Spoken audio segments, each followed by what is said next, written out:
La glace, madame. Merci Monsieur le Président, merci Monsieur Dorozuc pour votre présentation. Je vais également parler des résultats de cette commission d'enquête.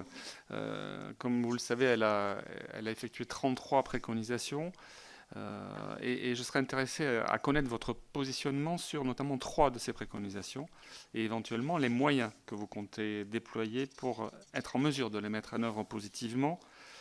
La première vise à doter l'ASN de compétences et de pouvoirs d'injonction et de sanctions en matière de sécurité passive, à l'instar de la plupart de ses homologues étrangers. La seconde de mes questions vise à ce que l'ASN applique les pouvoirs que lui a donnés le législateur et prononce des sanctions pécuniaires et des astreintes financières lorsque ces décisions ne sont pas respectées par les exploitants. Cette recommandation demande aussi la publication sur le site internet de l'ASN et dans son rapport annuel de calendrier de suivi des prescriptions ainsi que le montant des amendes et astreintes financières prononcées et recouvrées. Une troisième préconisation qui est également un enjeu de transparence dans notre démocratie puisqu'elle propose de rendre publique la liste des anomalies génériques qui peuvent être découvertes sur certains réacteurs. Dans un domaine aussi technique que le nucléaire et aussi lourd d'investissements et de conséquences, il me paraît essentiel que la représentation nationale puisse obtenir votre positionnement sur ces recommandations qui concernent tous les citoyens. Et puis, comme il me reste encore quelques secondes, j'ai une autre interrogation qui concerne, vous avez légèrement entrouvert le sujet, le rôle de l'ASN dans les projets nucléaires développés à l'étranger par des entreprises françaises. Comment l'ASN se positionne-t-elle sur ces dossiers? N'a-t-elle pas, selon vous, un rôle croissant de conseil vis-à-vis de ces entreprises et de contrôle à jouer sur ces projets? Je vous remercie. Il y a plusieurs questions qui tournent autour de sûreté et sécurité. Donc je vais peut-être les prendre globalement. Plusieurs orateurs ont évoqué ce point. Et c'est un point effectivement au cœur du rapport de Madame Pompili. Donc aujourd'hui, l'autorité de sûreté nucléaire française n'est pas compétente et n'a pas de mission en matière de sécurité dans les installations nucléaires de base. En revanche, elle exerce déjà une mission en matière de sécurité. Cela concerne la sécurité des sources radioactives. Cette mission lui a été confiée par la loi TECV 2015. On voit bien d'ailleurs l'intérêt d'avoir une approche, je dirais, complète de la sécurité des sources, puisqu'il y a bien sûr des risques de radioprotection. Ce sont des sources qui sont utilisées dans le médical ou dans l'industrie, par exemple pour faire des soudures, des contrôles de soudure, pas dans les centrales, mais à l'extérieur. Et bien évidemment, à chaque fois qu'on manipule une source radioactive, on peut avoir un risque de vol de cette source et ensuite, bien évidemment, un risque d'usage de cette source à des fins malveillantes. Donc il y a bien à la fois un sujet de radioprotection, ça c'est une mission ancienne de l'autorité de sûreté nucléaire, mais il lui a été aussi confié une mission en ce qui concerne la gestion de ces sources pour faire en sorte qu'elles soient gérées de manière sûre et qu'elles ne puissent pas être dérobées ou être utilisées à des fins mal appropriées. Donc là, c'est le cas pour les sources. Pour ce qui concerne les installations nucléaires de base, et c'était très bien expliqué dans le rapport de Mme Popili, la situation française est un peu paradoxale. D'abord, l'IRSN exerce des missions à la fois dans la sécurité et dans la sûreté pour le compte de l'ASN en ce qui concerne la sûreté et pour le compte du haut fonctionnaire de défense pour ce qui concerne la sécurité. Donc il y a déjà un organisme qui fait les deux en France sans qu'on se pose de questions, notamment en termes de secret défense, c'est possible pour un seul organisme. Et puis surtout, il y a à l'étranger la quasi-totalité des autorités de sûreté nucléaire qui sont chargées des deux activités, et y compris dans des pays pour lesquels les préoccupations de secret défense sont extrêmement importantes. Et dans ces pays, ce sont des autorités indépendantes pour lesquelles on pourrait aussi se poser la question indépendance, pas indépendance. C'est le cas par exemple de la Grande-Bretagne, mais aussi des USA.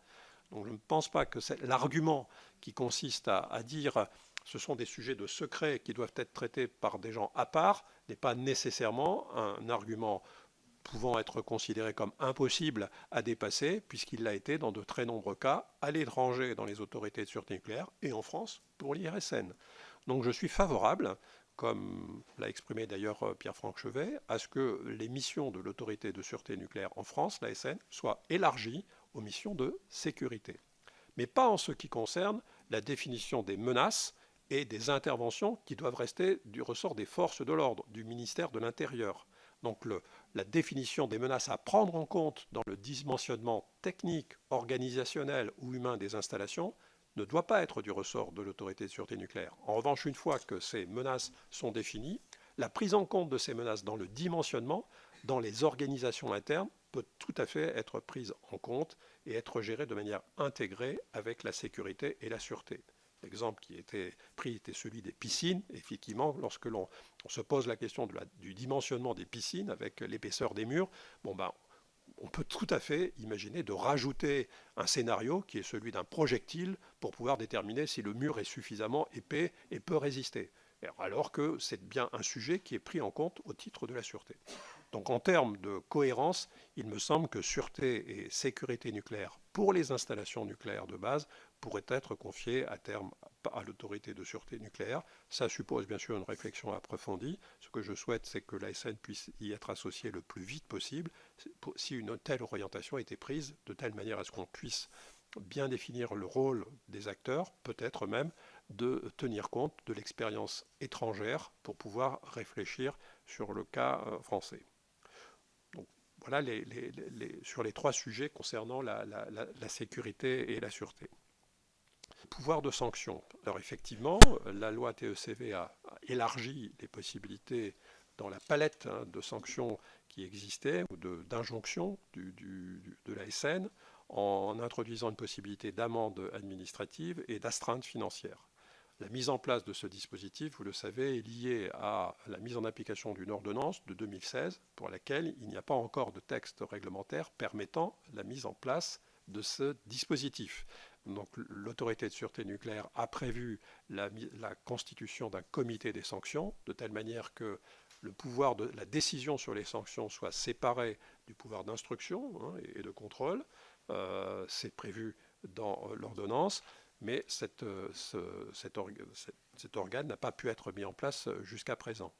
En ce qui concerne l'usage des sanctions financières ou des amendes, bien évidemment, dès lors que ça figure dans la batterie des instruments, il faudra, je pense, l'utiliser, mais l'utiliser à bon escient. Je pense qu'il est clair que l'approche qui est aujourd'hui celle de l'autorité de sûreté nucléaire, qui consiste d'abord à avoir un dialogue approfondi avec l'exploitant, de rechercher la mise sous forme d'incitation, de mettre en place des actions qui paraissent nécessaires, puis éventuellement de passer à un degré supérieur d'injonction en cas de difficulté, et puis de manière extrême aux sanctions.